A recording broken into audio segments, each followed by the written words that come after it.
Hello, everyone. Welcome to this week's episode of Everything Went Black. This episode has been a long time coming. Karl, Haikara, and I are huge fans of Conan the Barbarian, as well as weird fiction, cosmic horror, the occult, heroic fantasy, sword and sorcery, like all that sort of stuff. As you know, Karl and I also do the collaborative Darkness Weaves, which is dedicated to the work of Karl Edward Wagner. And we are doing the Kane stories now. And Kane is a distant relative, philosophically at least, of Conan the Barbarian. In the wake of a series of excellent releases by Titan Comics, Karl and I decided to do this episode where we talk about Conan, the renaissance of the character, that is personified by Titan's release of Savage Sword of Conan #1 and the ongoing Conan the Barbarian color series. So we have a lot of fun discussing this. One of our favorite characters, written by one of our favorite authors, the one and only Robert E. Howard, the creator of Sword and Sorcery. Karl and I are part of a greater organization known as the Horsemen of the Podcasting Apocalypse. Kicking things off every other week, we have Horror Wolf 666, brought to you by Brandon Legion. Up next, Into the Necrosphere by Jackie Smith. Wednesdays, midweek, is Everything Went Black, which you are listening to now. I return the following day for Necromaniacs, dedicated to horror and done alongside Mike Scandato and Jeff Kashid. Friday, Mike's brother, John Draper, brings you Spitball Media. Saturday is a day off. Sunday, Karl Haikara returns for Soul Knox. Karl actually deploys 2 episodes every week, Thursday and Sunday. And out there in the margins, working on his own schedule, we have Cheyenne of the band Tribax bringing us Iblis Manifestations. If you enjoy this show and you want to support it, definitely tell all your friends about it. But you can also join the Patreon for some exclusive content. For as little as $1 a month, you can support the show.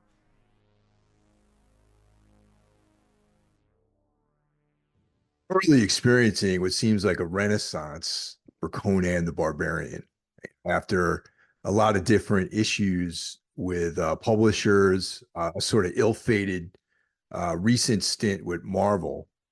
It seems like the character has really found its home with Titan.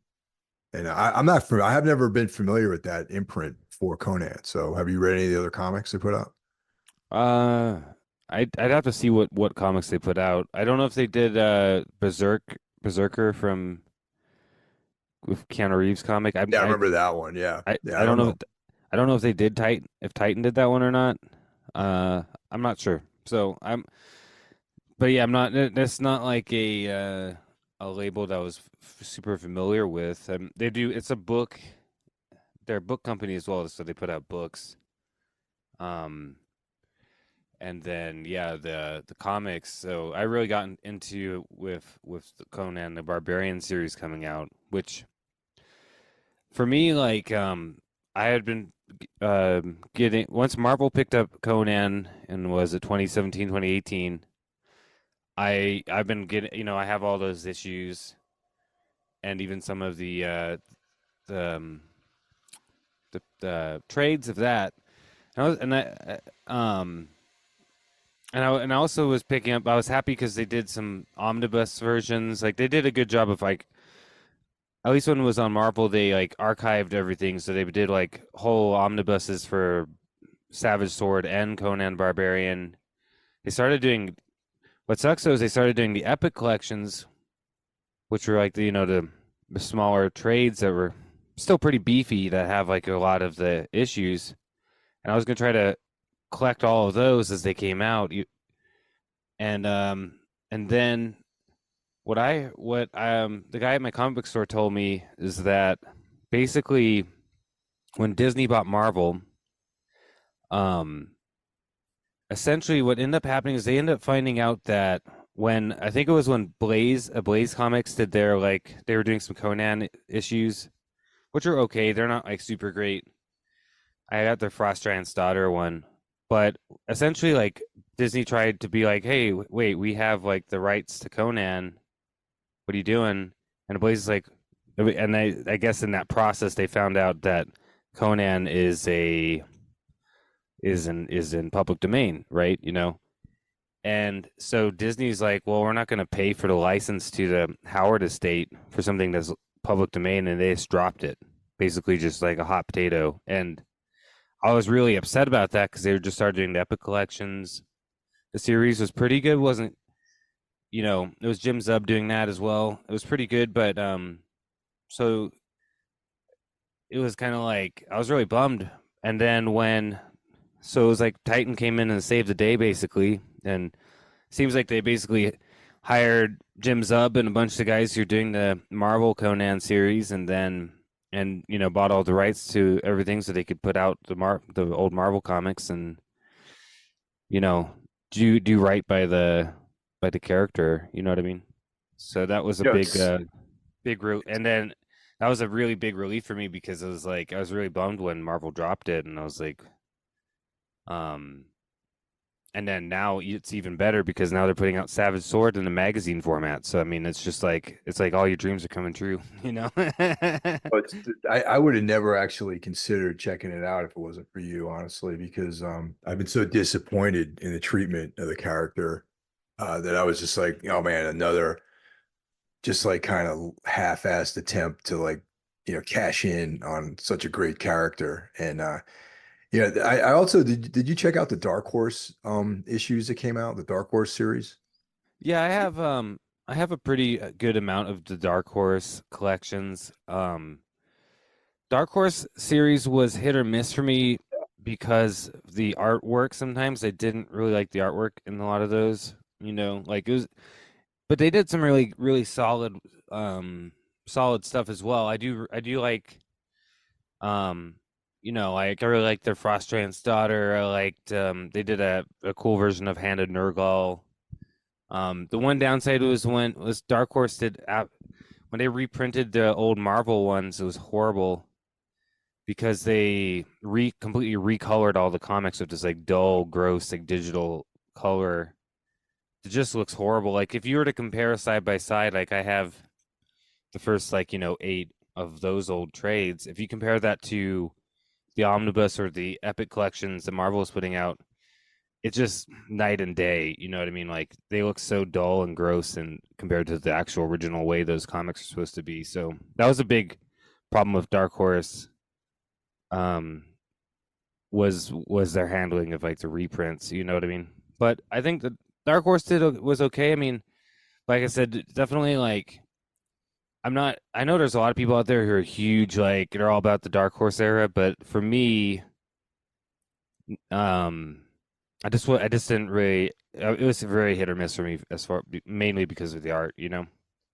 That was kind of the beginning of my disillusionment with the modern handling of Conan, and then after reading the Dark Horse editions, I was like, man, it just made me even more like ride or die for the old school, like Roy Thomas, John Buscema like version of the character. And I kind of dismissed everything after that. But then, you were so hyped on the Titan stuff, and that's when I got into it. And that's I only have the trade that has the first 4 issues of the new series that Titan is doing, and that's the written by Jim Zub, and with now the artwork, the Robert Delatorre artwork, his artwork looks exactly like John Buscema. Isn't Yeah, that it's like totally uncanny how that looks. yeah. Which I love it, like because the Marvel era that Jim Zub was writing for, the artwork was a lot more like the older stuff. Um, but when they went this Titan, I think he was just like, no, let's just like completely just everything's gonna look like like it looks like some of the old Marvel comics. It reads like the old Marvel comics, like the type of story. but R-rated version because now he's Yes. not with Marvel. Even with the Marvel run that he was writing for, it was a little bit. It was pretty violent, but it was a little bit toned down. But I mean, this even the color Conan the Barbarian that we're doing with Titan is the R-rated version. There's nudity, there's violence. It's not holding. And the thing I really like that he's doing is that he's really leaning on the horror because Yeah. like this first arc, I mean, it's really inspired by all the ideas of like the Black Stone and Robert E. Howard. So he's like drawing upon Robert E. Howard's full kind of everything in Robert E. Howard's work from the Howard horror stuff to the Cull, Bram McMorn. And he's drawing upon all this stuff to bringing it into Conan, which I really I really like. I think it's really cool that he's doing that. That was like my favorite part of Robert E. Howard and Conan, and that's we can get into the we're gonna talk about the movie a little bit too. But reading the Conan comics and the Robert E. Howard short stories, the very deliberate horror elements, were and I discovered Howard before I started reading Lovecraft, so yeah, one kind of led into the other for me as a kid, and that was like I was like, yeah, this is like Lord of the Rings kind of, but more brutal and with more like horrific stuff going on in there and scarier. And yeah, that was my take on Conan at first. Yeah, I mean that's something that's prevalent in the entirety of the Conan stories from Howard is there's definitely always like a horror element to everything. He brings in Lovecraft mythos. He even meets the ghouls and Yeah. Conan the Conqueror. Or Hour of the Dragon. And one thing that's really cool about this Titan books that if you get the actual issues of the comic is that there's like a essay at the back of each Oh issue man. that talks about like different things about Howard's work. Um and when you read that actually there's like one part where they're talking about sword and sorcery and how and the writer in that essay is saying like sword and sorcery a lot of times is these fantasy elements with horror. And so you can kind of tell when you're reading the essays, like kind of the mindset that they have going in with this series. You know what I mean? And like on the latest issue 8 that I just read like the essay in the back's all about the Black Stone and where it shows up in some of the stories, and talking about referencing like Mockin and how Howard was drawing the Black Stone from the novel of the Black Stone and all that kind of stuff. Which so it's really cool. So they got like little. I love that they're doing that kind of stuff, like these little like essays in the back of the issues. Yeah, see now I was just looking for that one justification to go back and buy the individual comics. And now I have it. It's like because I was like, oh, I'll just get the trades, like I kind of haven't been buying single issues of much things these days. I've been, just kind of picking up trades. But now it's like it seems like it's worth it if there's extra material like that. So I'm gonna have to go back and get those first 7 issues. Yeah, just as long as I do know that some of them can be kind of. I mean, I think they might be getting in reprints. You just have to see because I know that issue 1 sold out like that. Like I when I found out about the series because my friend's like, "Hey, dude, like he went to comic store and he's like, "Hey, dude, there's like a new Conan series." And I was like, "Oh fuck, really?" And so when I went to my comic store and I put it on my box, the guy had to order me it was a second printing of the first issue because he said the first printing like sold out like that. Like so it's like doing pretty good. I know that the Savage Sword is already out of print. Like they're gonna do a second printing, so I had to buy my copy off of eBay because it came out when I was on tour, and I remember like you and I were messaging about it because I got the dates wrong, I think, and the day that it came out, I was trying to find a comic shop in the city. I forgot what city we were in, and I was like, I just couldn't find a place to go get it that was convenient. And by the time I got home, it was sold out, so I had to like go on eBay and get a copy. yeah. I'm not surprised. I mean, it's a lot of excitement over the fact that they're bringing back the magazine, black and white newsprint. version of Savage Sword. I mean, that's fucking incredible, you know? Well, just real quick about the comic, like the four color comic version of, or it's not even, it's not a four colors an archaic term these days, but like the color version of it. Yeah. The You mentioned like, yeah, the original the one from the 70s was like had to conform to the comics code, so that's why they, all those comics were basically going through a lot of review, so there wasn't a lot of nudity. There was kind of like more reined back violence, like that sort of stuff. And yeah, so the new Conan the Barbarian comic, color comic, has none of those constraints, and they're just going full bore, into it, which is pretty awesome. Yeah. Yeah, and I mean, Roy Thomas and because I have some of the omnibuses and I have some of the epic collections, and Roy Thomas wrote some introductions and stuff in those, and he was saying that back that like they were allowed to push the comic book code, and they got away with a lot of stuff that maybe some other comics wouldn't get away with because for whatever reason their comic book code is like pretty lenient on them, I guess, in a way, because they figured that Conan the Barbarian was maybe going to be attracting a little bit more adult readership or something, or like so they were allowed to kind of push it to the limits even in those old ones. But there's that limit is met, but where you can see the difference between the old Savage Sword issues versus the color one, particularly when you see some of the stories which um were in both, and you see the old Savage Sword, and there's like nudity and stuff in it, but then in the color one they put some clothes on the naked woman or whatever, you know what I mean?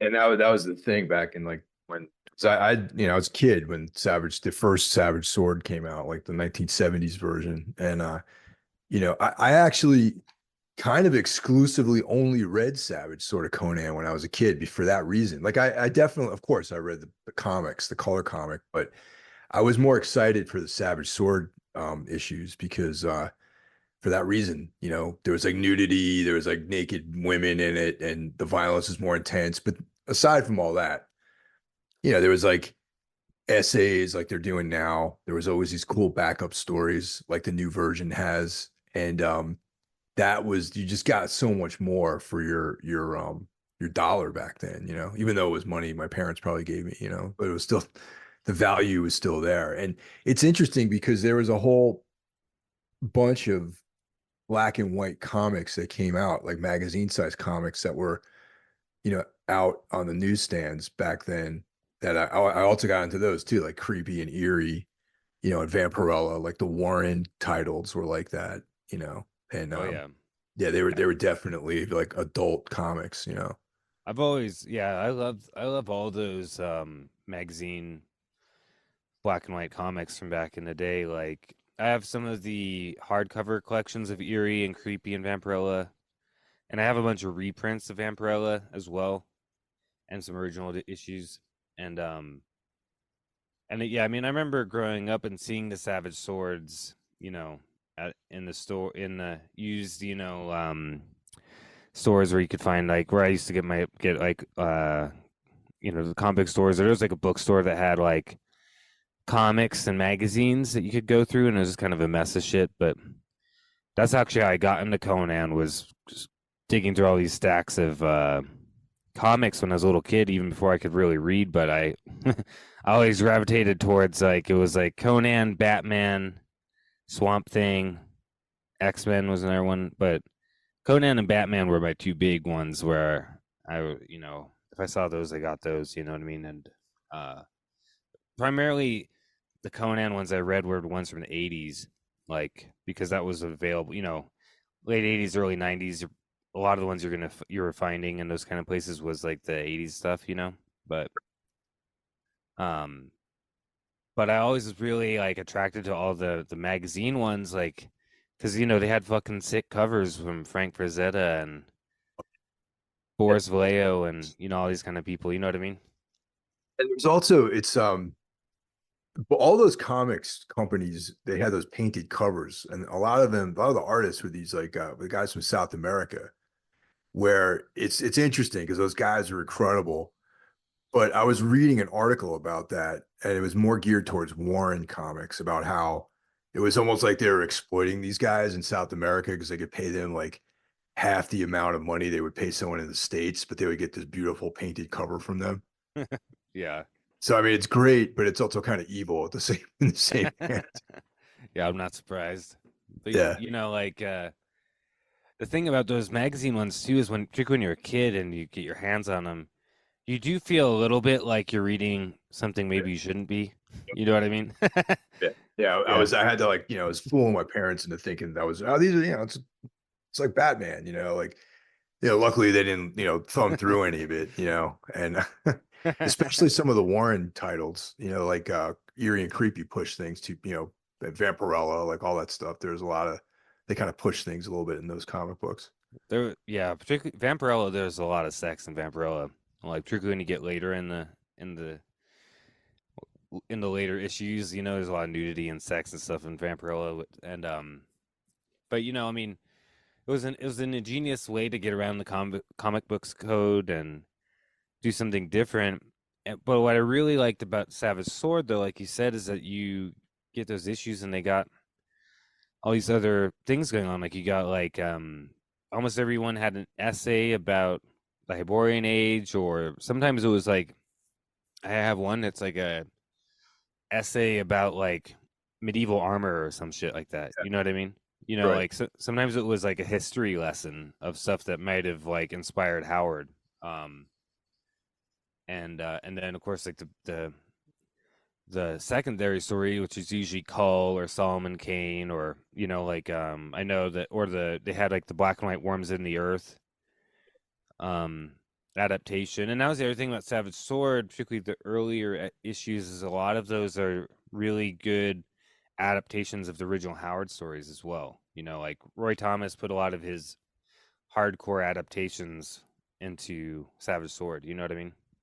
Yeah. And I think I mentioned to you that I haven't actually read the Solomon Kane short stories yet. I have that volume that came out, but I haven't had a chance to read it. And I only know Solomon Kane as a backup feature in Savage Sword. That's the only stories I've read. And well, the new Savage Sword has a backup feature with Solomon Kane in it. Which is really sick. I actually Yeah.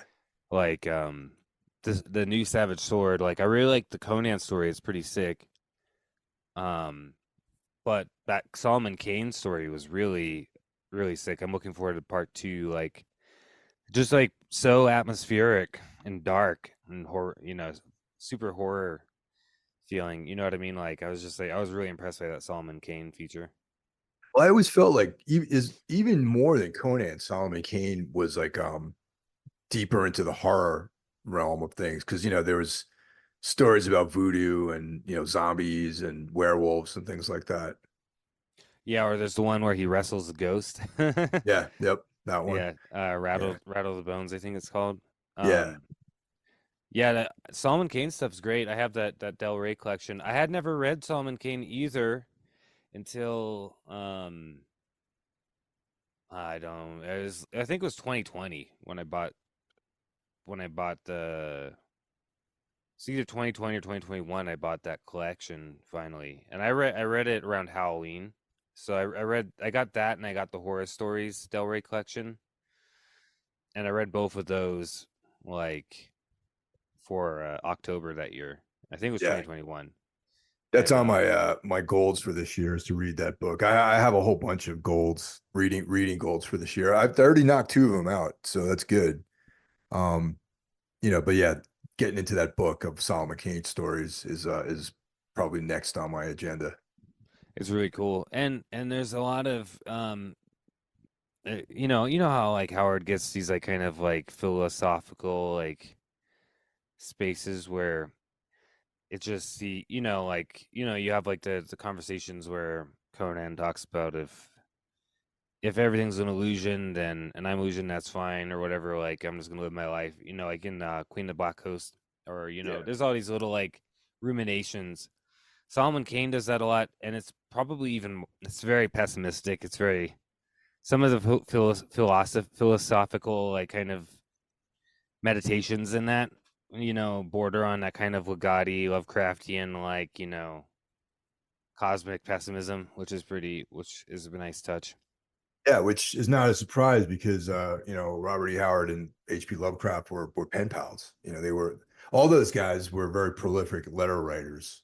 Like Clark Ashton Smith and Lovecraft, and all these guys kept in contact. And I feel like Robert E. Howard's like the influence of Lovecraft on Robert E. Howard is very prevalent because there's always references to like the old gods and um, and specifically that pessimistic point of view on the universe too. I mean, even Conan's meditations on Crom. Crom is like this kind of like uncaring, detached god, almost like Brahma in like the Hindu religion or something like that.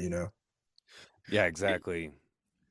The one thing that Dark Horse did that I really liked, I have a Solomon Kane trade paperback that Dark Horse did. That's actually pretty cool. It's actually a really cool story. I don't know if they did more. I haven't seen if they did more than just the one storyline for Solomon Kane, but um, what I'm hoping is that Titan is, and I think I've heard that they might be doing this is they might branch out for some of the other Howard characters as well and Well, do they teased that you know, in the first four, whatever. I think issue 3 or 4 of the Conan the Barbarian color series. There's Rule the Spear Slayer shows up, and there's references to Kull, and so why tease that? You know what I mean? It's an original story. They didn't have to go in that direction, so they're tying all this bigger universe together. It seems like. yeah, and so hope maybe we'll get a Cole series and a Solomon Kane series and all. I'm down for whatever they do. I mean, I'll pick up everything and see how it is. It's like um, they are doing on there's like ebooks. They're basically a monthly ebook that's like a story, like a kind of like novelette that you can pick up. I think I sent you the newest one. Um, and then they also put out a recent Conan, pastiche novel called oh fuck, what's it called? Conan Blood of the Serpent or something like that. I think they put that out recently. So they're doing a bunch of stuff. They also put out an illustrated complete Conan stories as well, which I saw on Amazon, which I might pick up just to add to my collection because I like to have different editions of Conan. So Sure. Oh yeah. Now the new Savage Sword, there's like this rumor that that the artist Max von Fafner is actually an AI. I read that online somewhere, like on some really, Reddit thread or something that someone that they don't think he's a real person. I was like, well, why would they think that? I mean, I don't know, it's man, but there's like, because I was doing some research, like yesterday about, just some background stories, and there was this whole thing. It was actually it was on a YouTube channel that there was this guy is like Stygian, so like the channel is called Stygian Dogs. That's what it is. It's a YouTube channel, and they talk about Conan, and they're focusing on Savage Sword in one of the more recent episodes, and they're saying that there was like this online rumor in a Reddit thread that Fafner wasn't a real person, that that he was like an AI. uh-huh. And so then he like kind of chimed in like from some personal account or something. I just thought that was funny. Yeah, the guy's like, I'm a real person. I'm right. No, you guys are Yeah. talking. Yeah, I mean, I don't think AI is at that point where it can do what they did in this fucking. I mean, I don't know why you'd think that. I mean, I saw some people complaining about like some people didn't like the art, I guess, like because that's probably why that rumor started because people were like didn't like the three-dimensional quality of the art, but I was like, I don't even know what you're talking about. Like, it looks fine to me. Like it looks like the old school fucking Savage Sword art. Yeah, definitely. Yeah, I don't know. People, that's my takeaway from everything modern society. People complain about everything. Like this you're basically with this issue with Savage Sword, we're being given a gift of like here's a new Savage Sword that's awesome, that's like paying homage to what's come before. They're going to get Roy Thomas to write some stories Yeah. for it. Like you're getting everything that you could possibly want as a Conan fan, and yet there's people out there who still want to bitch about it. You know what I mean? And Like that what I was saying before about how I just became really disillusioned with any attempt to do Conan, recently. I mean, the Dark Horse stuff was okay. It wasn't great, but it kind of was like, all right, this is like, I don't know how much I'm enjoying this or how much I'm nostalgic for the old Conans. But with the Titan books, there's no nostalgia. Like I'm genuinely enjoying it. But maybe there's a little bit of nostalgia because it feels like the 70s versions of the comics, but it's not just paying homage to that. It's like taking original storylines but they feel like they're in the same vein as like the Robert E. Howard stories and the original, run of comics. yeah, it feels less like a nostalgia thing than they're picking up the baton from what was left off before and creating something new with it. You know what I mean?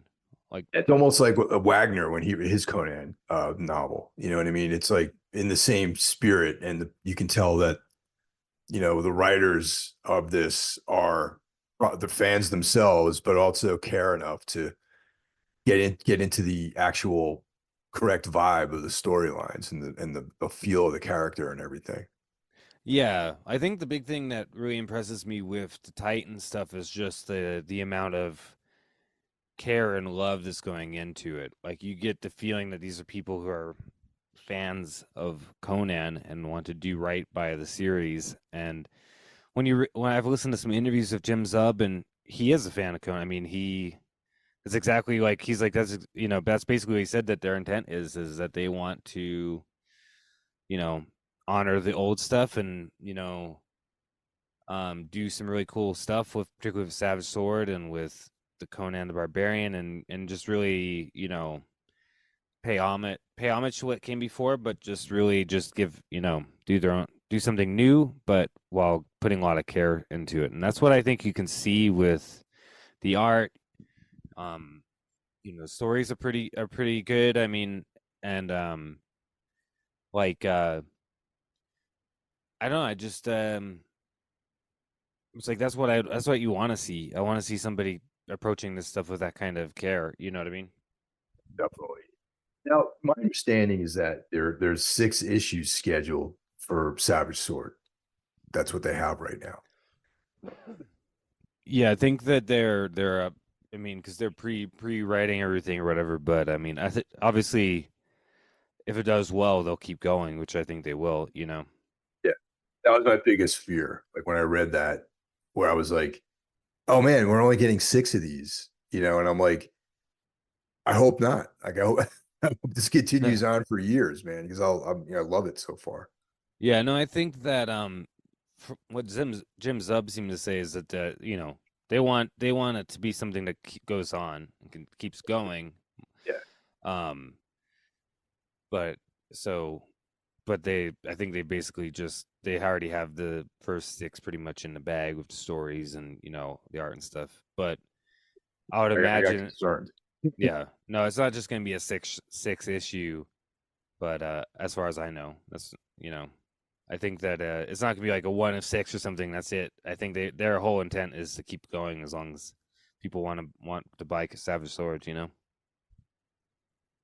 was like that second feature is like where we'll see obviously Solomon Kane, maybe some Bran McMorn, and maybe Cull, and also one of the characters that always gets left outside is Cormac McCart.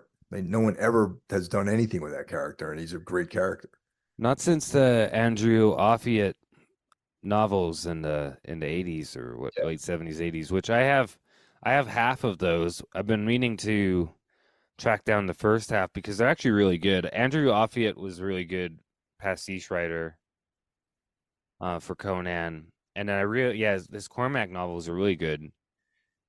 the The thing is though is that I still haven't quite figured out where Cormac even is in it, like where in original Howard stuff, Cormac McGart. Um, I still haven't quite figured out like where to read the original story that features him from. You know what I mean? Like in the 80s, there was it was part of like a collection or something. I have the Howard stories in paperback, and I'm trying to remember what what else was in that book though. But they don't appear in any of the Del Rey editions that came out recently. No, which I was kind of surprised by. They could have at least because I think Cormac is really only in like maybe one story or something like that. I think, and Yeah, I feel like they could have shoved that at the back of Bran McMorn. The art collection that came out, maybe because like the story had like a lot of horrific like elements in it.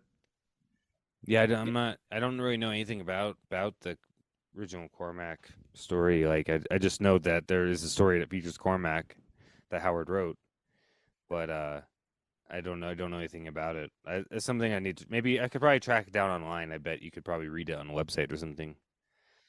Because I am curious because I do really like the character in the Andrew Offutt stuff. Um, but I was always kind of uh puzzled because like back in the day I was like, okay, Cormac, you know, I got those old paperbacks, and it says like from the creator of Conan, Cormac, Cormac McCart, and I could never puzzle out where the Cormac originally came from. You know what I mean? Which I could probably just look online, but I've never actually gotten around to like trying to find that story, which I'm curious to read though. But it would be cool if they maybe did something with them. It was in a volume. You know how you Wolf's Head, like that short story Wolf's Head. Yeah, the Wolf's Head paperback. Yeah, but there's other stories in there. You know what I Yeah. mean? It's not the Cormac stuff was in a volume like that. And I'm trying to remember what the title of it was though. It had other stories and then it had a Cormac story in there. Have you have you read it? Do you Yeah, have that? Okay. What is the Cormac story like? I'm trying to remember. It's like a horror element. It's based in like ancient Britain. The Right. plot. I mean, I read this like in the 80s, so it's like the actual narrative, the story is like the details of it escape me. I just know that I liked it. But then I did read the Offfoot, pastiche novels too, and those are more, um, in my mind as because there was more of that material out there. Yeah, because I think there's 6 books altogether. Yeah, But I don't have all six of them, but maybe um, two. I Yeah. have, ironically, I have the last three. I need to buy the. Been trying to. I tried to track down the first three, but haven't picked them up yet. Like, because I'd like to have a full set because I do like those books. Yeah.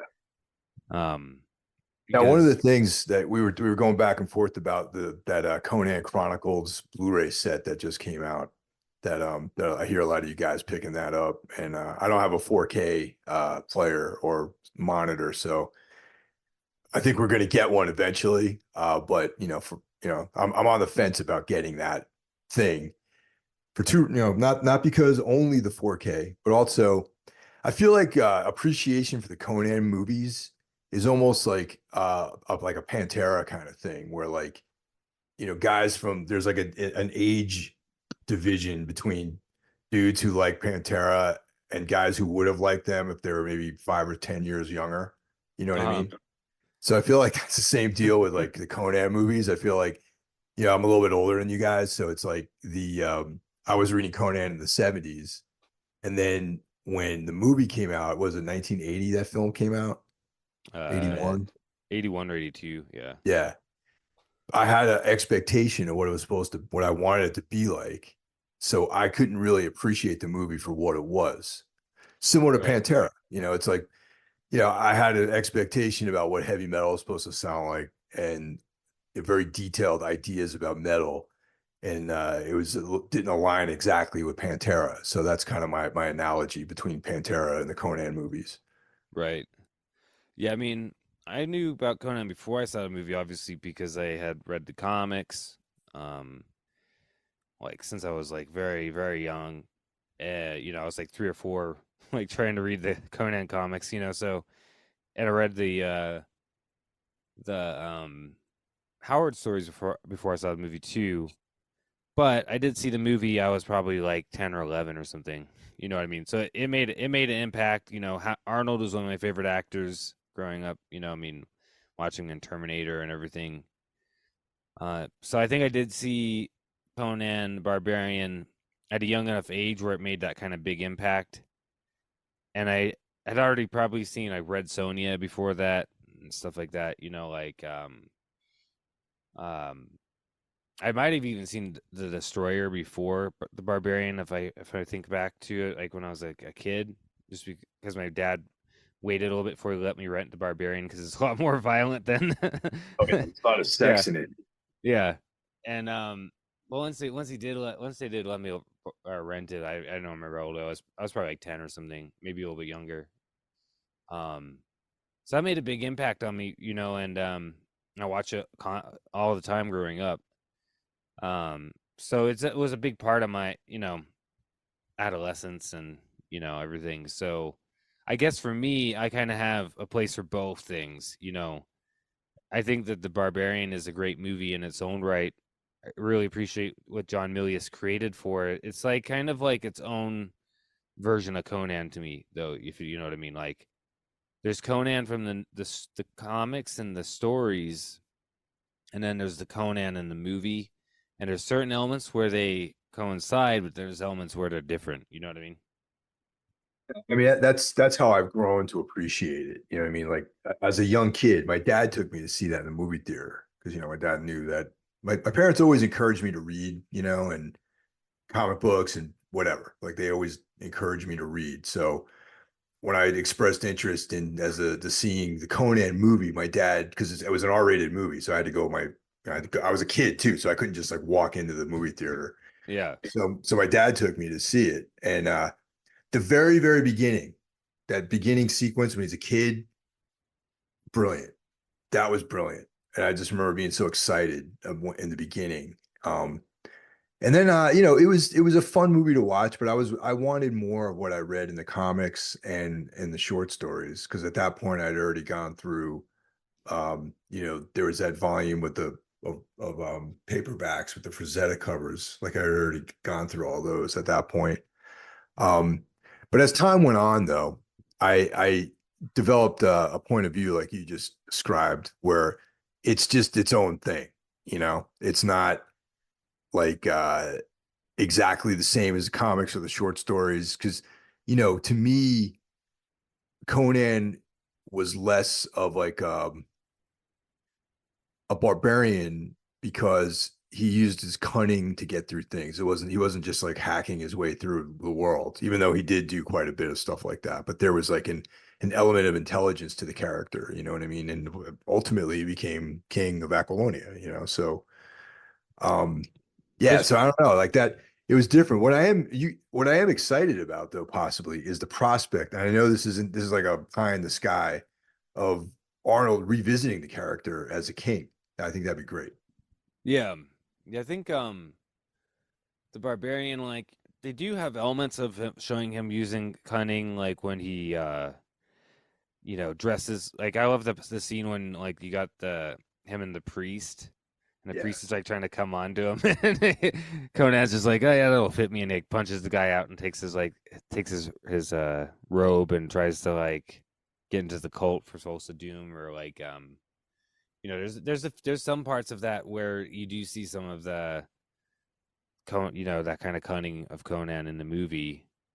Um, I think that my friend was saying that the one thing about King Conan today is that Arnold is a lot better of an actor than he was, and I mean that Yeah. was his first big movie. You know what I mean? Like that was the movie that made him a star, right? And um, I feel like that if today, Conan Arnold's a lot better of an actor, and he still looks great. I think he could totally pull off an older, mature Conan, you know, for 100%. Like I mean, he's in great shape. You know what I mean?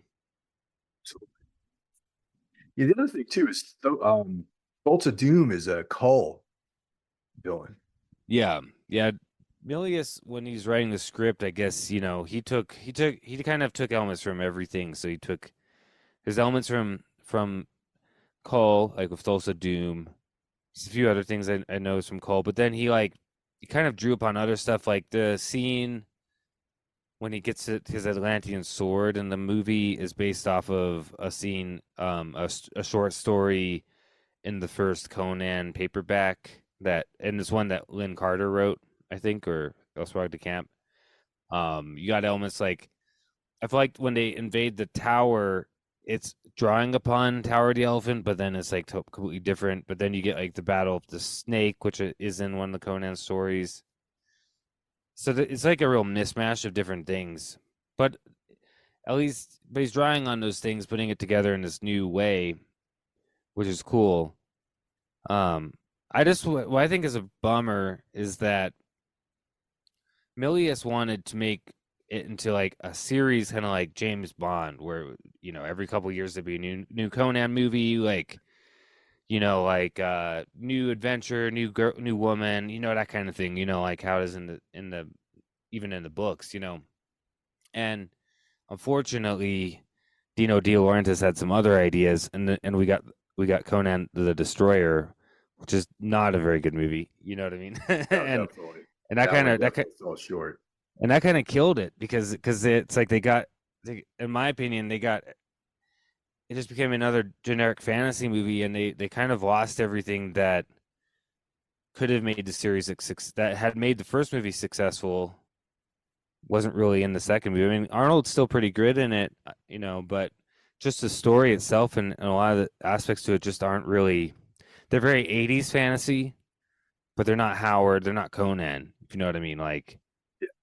And that's a bummer because I do think that killed the series. I do think that if maybe Dino De Laurentiis had kept Milius on board and continued on with the original vision, we would have actually gotten more Conan movies throughout the 80s. But instead, they kind of killed the series of the Destroyer.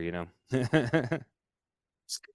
like that's kind of like, with the, like I said, it feels like we're going through a renaissance. And I can imagine there being a new movie, or sort of, Amazon series or something like that. Yeah, hopefully not an Amazon series though, because they're not doing very much right with with their No, shows. that's, well, yeah, they tried doing that Lord of the Rings thing, which was like They did very, they very bad job on that one. they did a bad job on that. They're doing a bad job on Wheel of Time. You Yeah. know, what I would like to see is an HBO Conan series. Yeah, they're still the top of the food chain when it comes to TV, the HBO stuff. We were just commenting on how they do it right. Like, they always have the best efforts in that world. Yeah, like I would like to see a Conan's show that's got the same type of quality as like Rome or Game of Thrones earlier, like that's what I would like to see. I would love to see Conan with that kind of quality because it is kind of a historical thing, you know what I mean? And the way like you could make Conan the series be kind of like how Rome was, where it's very historic, or you can see how they did that with Game of Thrones, and that worked perfectly for that. And I think that's the way that you do Conan as a show. And you could even break it down that like one thing is that I always talk about, oh, it'd be awesome if they did what each episode was like a different story. But somebody pointed out to me that it might be a little difficult because it's kind of expensive to have to like create these like basically historical epic like sets and stuff like that and change it every single episode. Yeah, You know what I yeah, mean? yeah, exactly. Yeah. But I mean, it'd be but kind of interesting because, like, there's different phases of his life, like one where he's the thief, so maybe base that in Zangara, and he can have like a whole season where he's like, you know, breaking into temples and fighting, weird demonic creatures and things like that. exactly, yeah, that's what I was thinking is like you could you could do each season be in a setting. So it'd be Yeah. like season one like is Shadazar and Zangara and stuff, and then season two's like whatever, like however you want to do it. You could do a season of him and Belit on the ocean, or That's the whole season right there. Their pirate adventures, exactly, and then the last episode could be her death, which is the actual Queen of the Black Coast story, you Yeah. know, like, and basically just like take some of the stories are set in the same places, so you could weave together the story that's in that setting, the stories that are in that setting, and then you could ultimately end with like an Aquilonia season where he becomes king. You know what I mean? Yeah, that's the beauty of it too, where it has a beginning and an end, and it doesn't just get like retreaded and beaten into the ground until it sucks, like most TV shows do, you know? Exactly. I mean, you could potentially even do something where it's in the settings, but then do you like how the original stories were, where each one is a different time period in his life? But I think it'd probably make more sense to start earlier on in his career when he's a thief, and then do like season two, like him going to like you could do like Black Colossus and the stuff when he's becomes a general, you know what I mean, and he's like fighting Right. in the mercenaries and stuff. I've always thought that Black Colossus would be an incredible movie, or like because that story alone could be like maybe 2 episodes or 3 episodes, because or at least two, because when you think like just the whole story is very cinematic, and you could have this awesome like desert battle with like the horde for the evil sorcerer, who's trying to get Yasmina, the princess, and everything. And I just think that it would be an incredible like movie because it has such a cinematic quality to that story.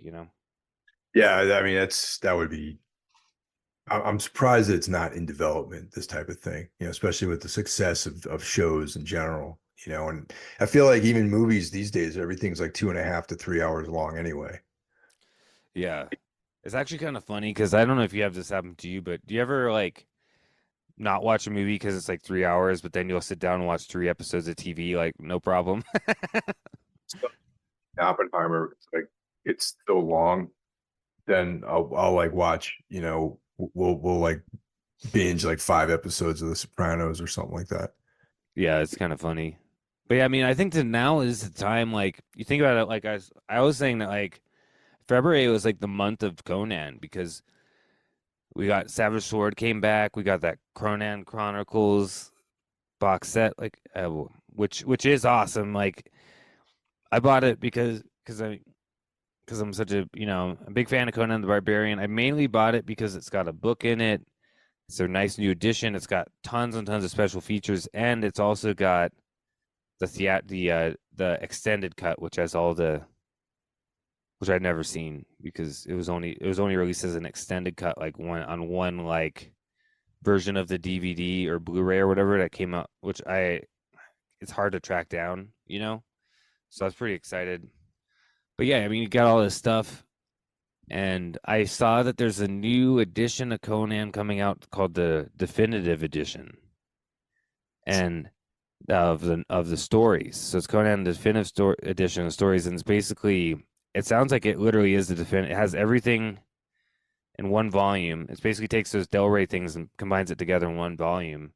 Damn. And it's like yeah, like I saw that exists because it's on Spotify as an audiobook, and I was like, I want to try to track that down because I'm like, again, I like to have different editions just because I like to collect Conan. There's certain I have like a whole shelf of Conan books. You know what I mean? Same thing with Yeah, Lovecraft. I'm pretty much the same way with like, you know, Conan, Robert E. Howard, and Lovecraft. Like I have like multiple editions of all Lovecraft stories too.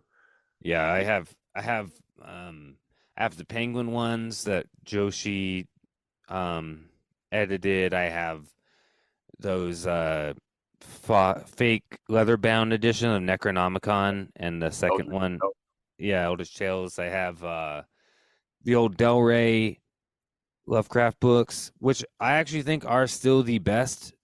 They're not, maybe the texts themselves aren't as definitive as the Joshi Penguin editions, but the story selection um is impeccable. And if like the Del Rey 3 volume Lovecraft ones with like the Michael Whelan paintings, Yeah. they're just like they have everything.